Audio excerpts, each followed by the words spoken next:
Hello. Feels a bit strange because I'm filming this in the evening, even though it's still quite light, because it's December here in New Zealand and it stays light until what's the time right now? It's 20 past 8 and it's still pretty light outside. But I usually don't film in the evening. But anyway, I'm looking here at the band. You can probably recognize that, Everclear. And the reason I'm talking about Everclear is because last week they announced that they're going to be touring here in New Zealand in January. So that's next month. So pretty soon. And when I say Everclear are touring here, let's say Everclear as they exist in 2024, which is not as they existed in their heyday, which is that lineup there. It's basically just Art. What's his, don't know how to pronounce his name, Alexis? It's not Alexis, but in my mind I just call him Art Alexis, but it's not Art Alexis. It's Alex or something. I can find his name written. It's not on there. Okay, well, I'll talk about these and then maybe I'll come across his name. Anyway, I can't speak about their history or anything because I don't know in depth about them. They're not the kind of band that I absolutely love, but they're the kind of band that I always quite like the songs that they put out, their singles. When they're in the mid to late 90s, they were kind of like an FM rock radio band that you would hear pretty regularly from about when this came out, like 96-ish. 95. So from about 95, 96 through to about 2001, I kind of have memories of them being in fairly regular rotation on the radio. And so when you're driving around in your crappy car in the late 90s, Everclear is the kind of band you'd hear. And they were never a band I was like, oh, I love them. I never owned any of their albums, but I never disliked their songs either. They were kind of just like a pleasant, run-of-the-mill, middle-of-the-road rock band of that time. So I'm not sure if this is their first album, but it was certainly their breakthrough album, Sparkle and Fade. And the big song from this one is Santa Monica, which is the one, We'll Live Out by the Ocean, leave the something behind. Well, I don't actually know the lyrics now that I'm saying it. And I'm just going to turn the light on because even though it's showing up on the camera, I can't actually see it very well. But now there's a big bloody light reflection. But I'll try and tilt it so. So that is the original lineup. That's Craig, the bassist, Art, the singer, guitarist, and Greg, the drummer. I follow him on Insta. Actually, I follow him and him on Instagram, but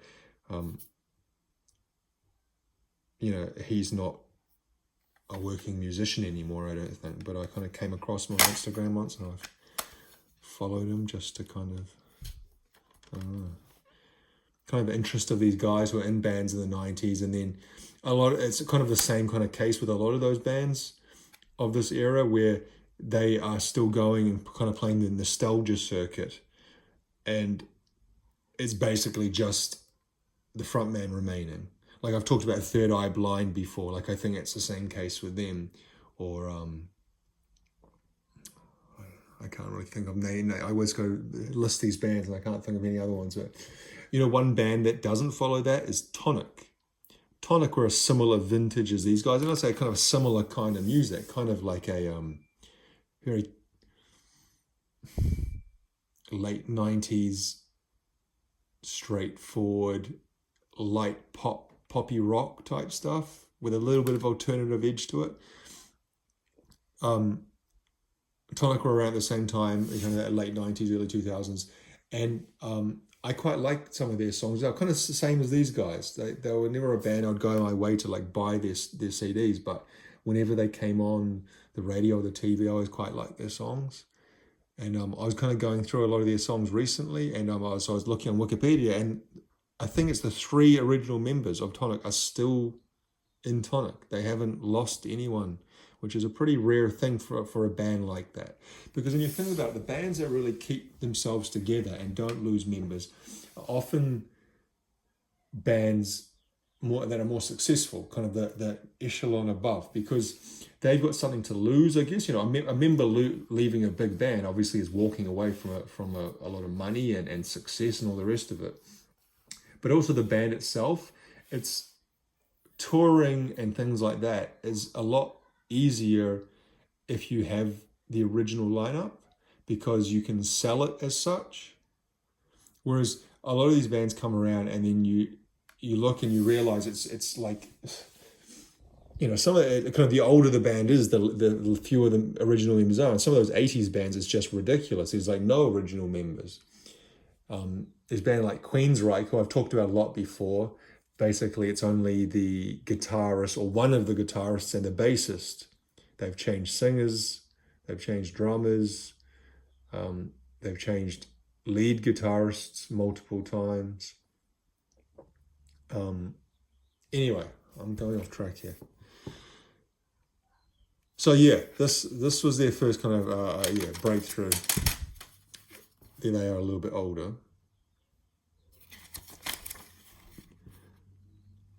This is a really good album. It's so these are all secondhand. These are kind of some of the first things I picked up when I first started to kind of go into secondhand CDs. Everclear was the kind of band you'd find quite easily.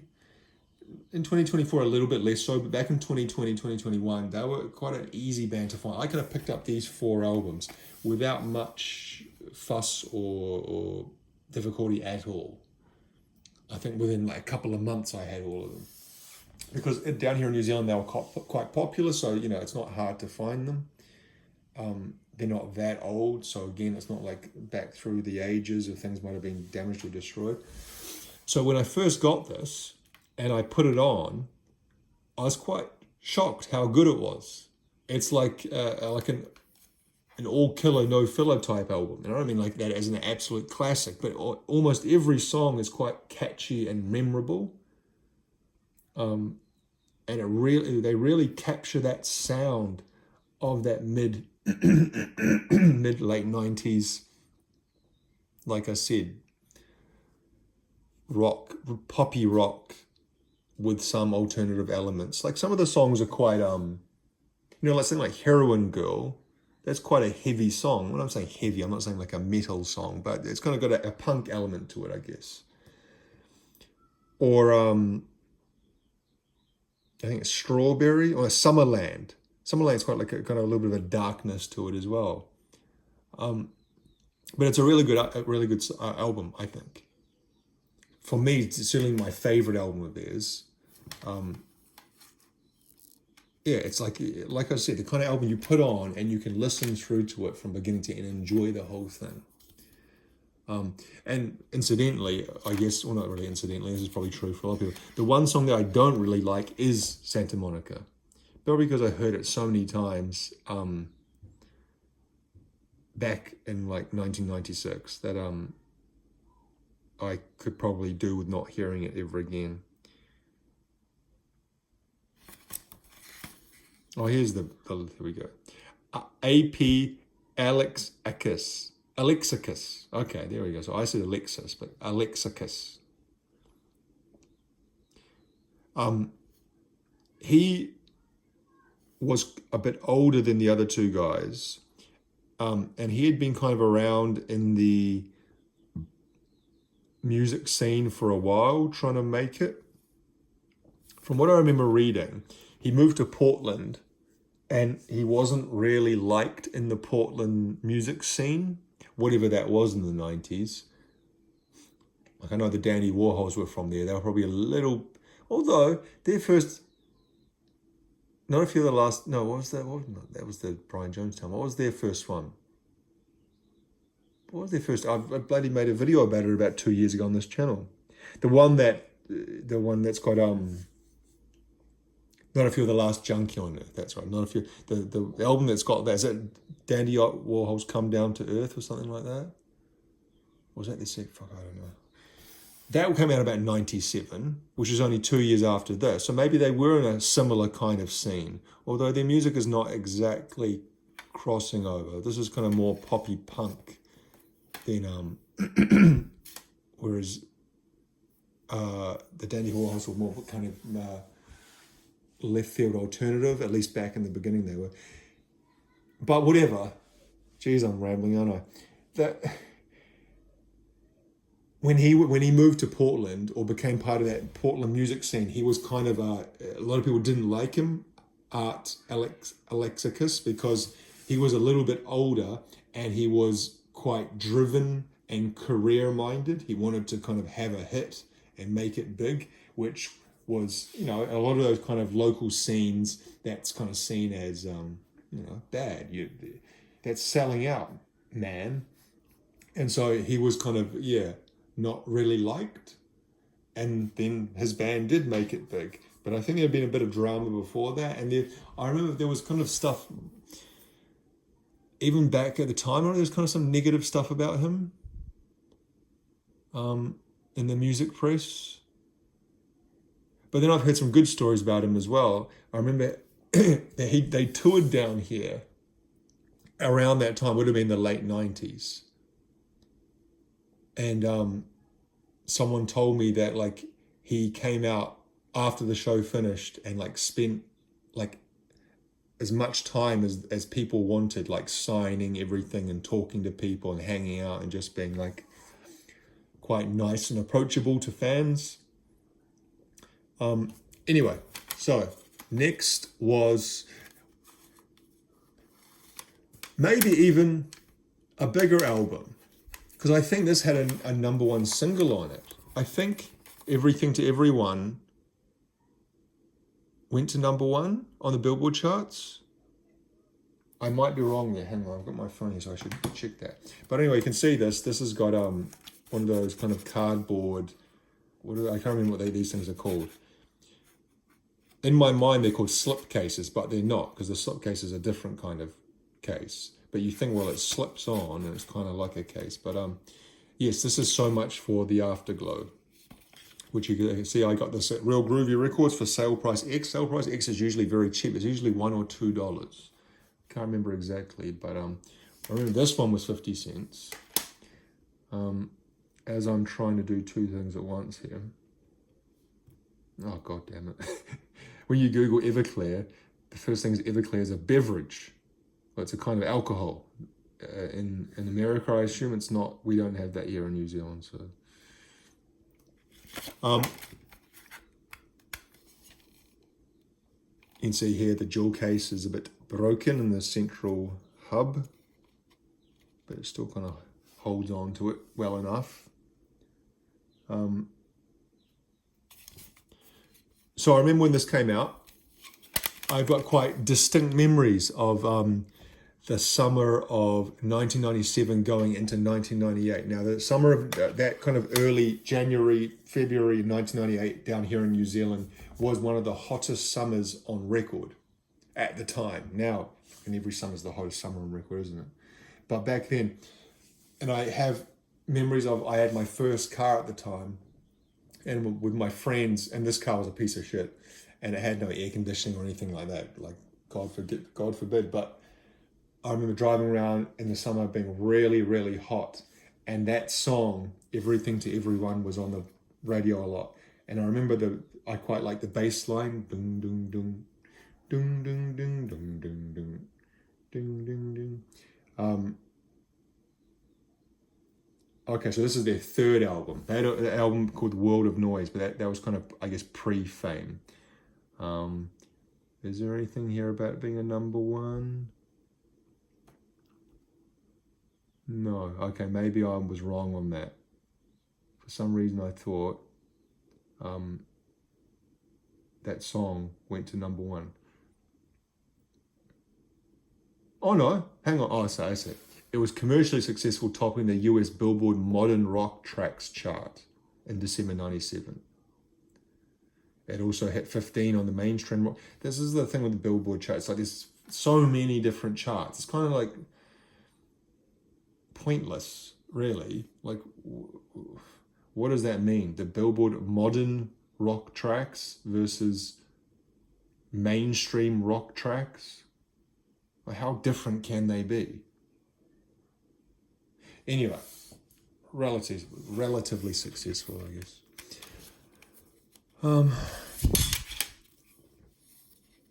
So this was 2 years later. They were striking while the iron was hot, releasing an album 2 years later. Also a very good album. Not as good as Sparkle and Fade, in my opinion, but up there. I didn't like that song, I Will Buy You a New Life. A little bit too radio friendly. Father of Mine is a good song. If you haven't heard that before, it's probably one of their more famous songs. He's writing about his father. The lyrics are directly about his life and how his relationship or lack of relationship with his father affected him, and how now that he's a father, he never wants to do the same thing to his children. That's San Francisco, isn't it? He wants to do the same thing to his children that was done to him.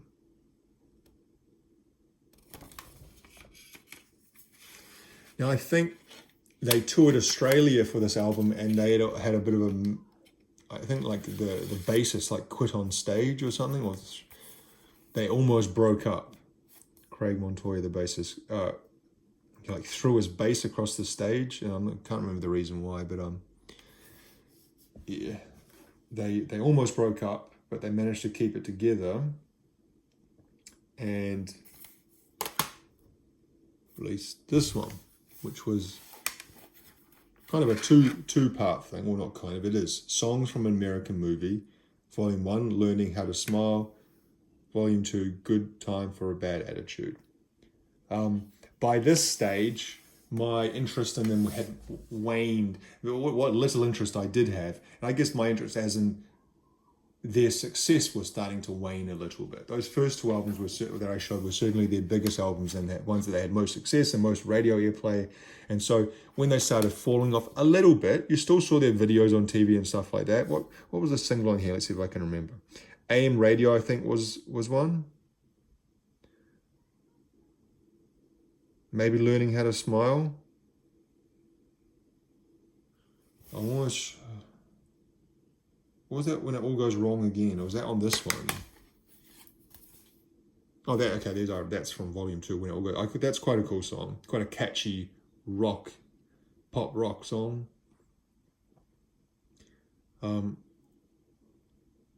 But yeah, so this one, I can't remember exactly how these are differentiated. Like, was there a sound difference? Like, I've listened through to them, less than the first two I showed, but I'm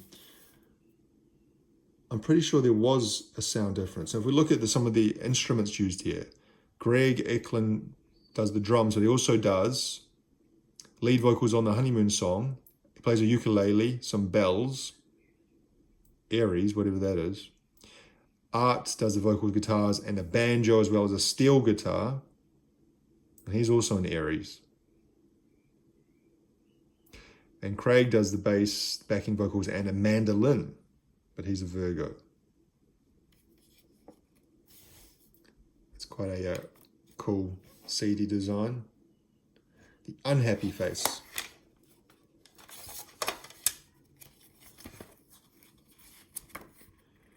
So you notice that Art Alex Akis produces every album as well.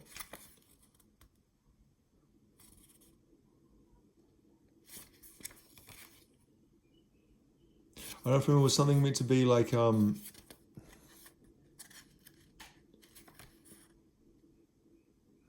I might be wrong. I'm not going to offer that because I could be completely wrong. Don't know who these guys are. Lars Fox, James Beaton. Or they're like the engineers or the mixers.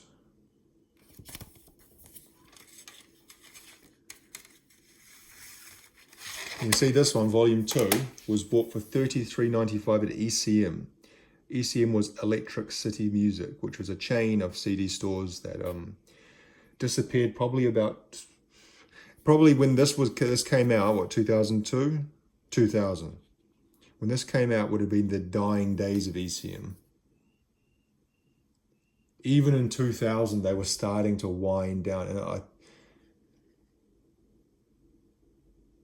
might have made it like a year or two past this ECM. And it cost $33.95 back in 2000. Every time I see that, I shake my head, because you think like 24 years ago. Okay, so there's the juxtaposition. And we've got the front of their heads as opposed to, or the front of their faces as opposed to the back of their heads. So there was supposed to be some overall theme between these two. Obviously, you wouldn't release a volume 1, volume 2 of the same named album if there wasn't some sort of... But I'm not familiar enough with what that is to comment on it. Trying to get this one out. Stars and Stripes in black and orange. Again, produced. Okay, so Lars Fox is the co-producer, which basically means the engineer.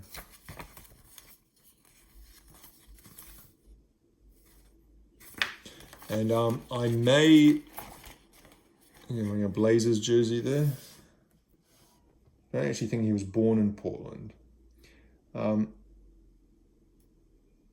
saying, did they keep, was this the last one they had the, oh no, I was wrong, okay.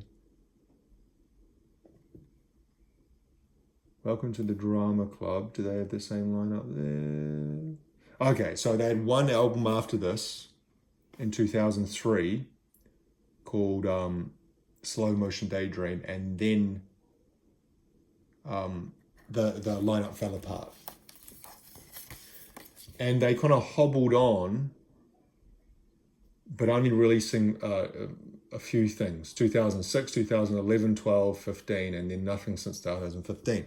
Now, like I said, once I got these and I listened to them a bit more, I kind of appreciated the music more than I had originally.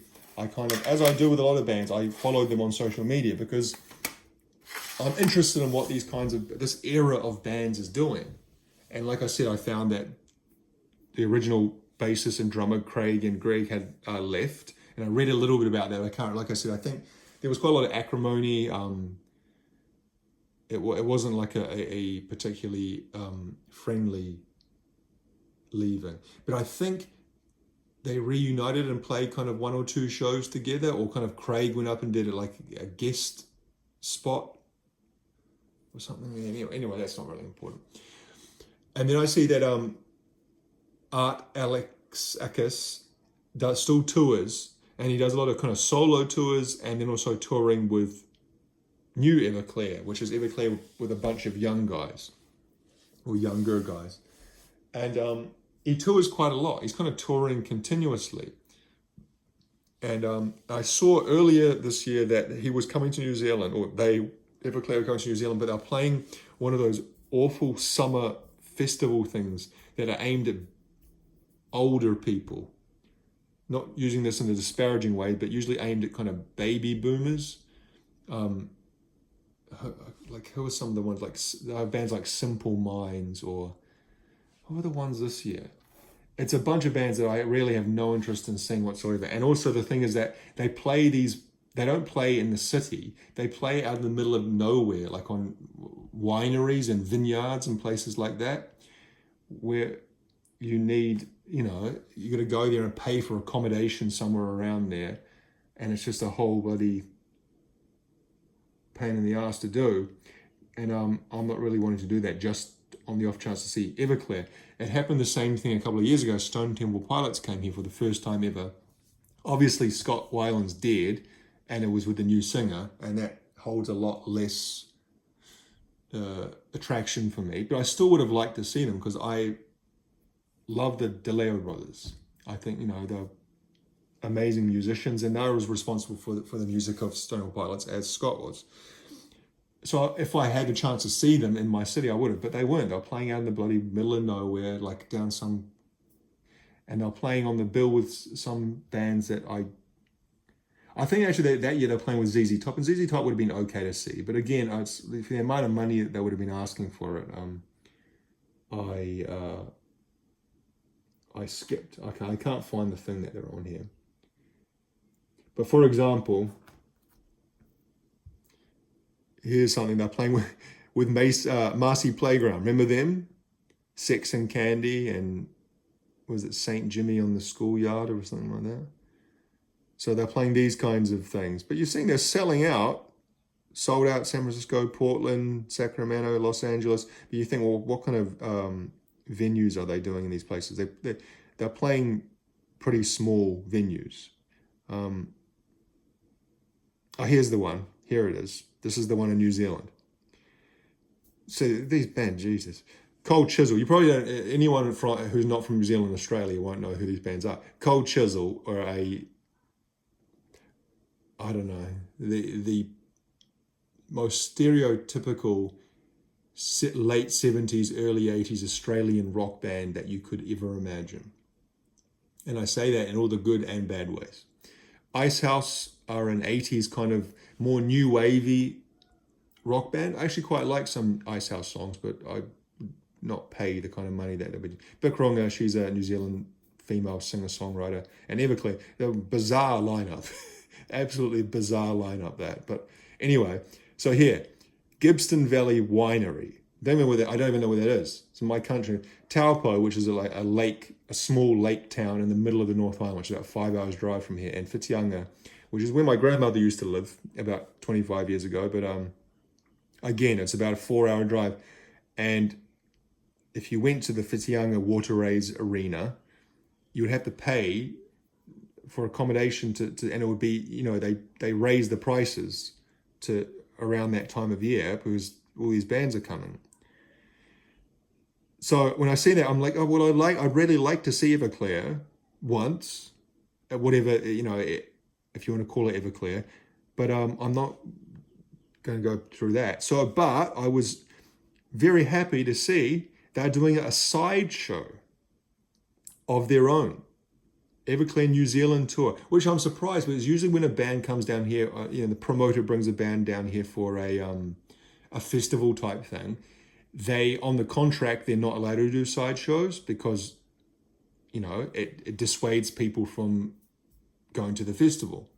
Because instead of having to see 4 bands they don't want to see, they can just go pay for this. And this is much cheaper. I think tickets for this are $69, so $70 New Zealand, which is about $35, $40 American. Which is not bad, but they're playing the Tuning Fork, and the Tuning Fork is a pretty tiny venue. It's kind of like a club show, a club level show. If you think there's clubs, theaters, arenas, stadiums. I guess there's a step below club, isn't there? It's like when you play I used to see bands play at like community halls and things like that. And I guess there's also a step between club and arena. Like, I don't know. I said, didn't I? I said theatre. That's the step. Yeah, club. Anyway, they're playing a club. But I haven't got a ticket yet. And it'll probably, if it was popular, it would sell out quite quickly. But probably it's not that popular. So, I'd say in a couple of weeks I'll buy a ticket. Hopefully I don't leave it too long. But yeah, the 23rd of January. I don't have the colour on the wall. I'm looking at the wrong calendar. So yeah, I think I'd say it's an 80% chance that I will go and see Everclear. But basically, it's the Art Alexakis show because the music that was recorded, the music that I like that was recorded back in 95 through to 2001 or 2000, 2 of the members are no longer in the band. And I know that most of the music was written by Art. I don't know how much input the other 2 had, but still, it's always nice to see the original lineup, but it's kind of a bit of an unrealistic expectation, especially for a band of this level. So yeah, we'll see how that goes. But anyway, as per usual, a bit of a ramble. But yeah, 4 Everclear albums. And this is really a perfect example of a band why I so like collecting secondhand CDs, because this is a band that I said I've kind of half liked for most of my life. And if someone had asked me 10 years ago, do you like Everclear? I'm like, oh yeah, they're okay, you know. But I never, I guess now we've got streaming that kind of would take care of it. But yeah, if we forget about that, you just kind of, it's those kinds of bands, you never really think, well, I don't like them enough to buy their album. But now we're in the age where you can find albums for so cheap. Like I said, 50 cents would have been a maximum of $2, maybe $1. These ones I can't remember, but I'm going to go on a limb and say they were $1 each. I have the better part of their discography for, let's say, about $5, which is pretty, I know I harp on about that a lot, but it's pretty amazing. I feel, when I look at my CD shelf, sometimes I feel like fortunate, like gratitude. That I can't believe that I have like the opportunity to own all this music.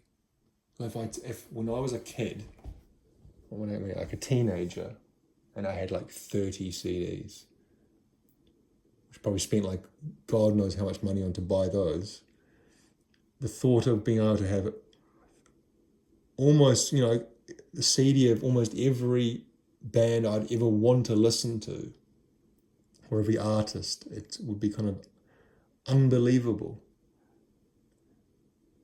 But yeah, anyway, we'll leave it there. It's got darker now. The sun's almost setting. I spoke for half an hour. I guess that's what happens, doesn't it? All right, we'll leave it there. Thank you very much for watching.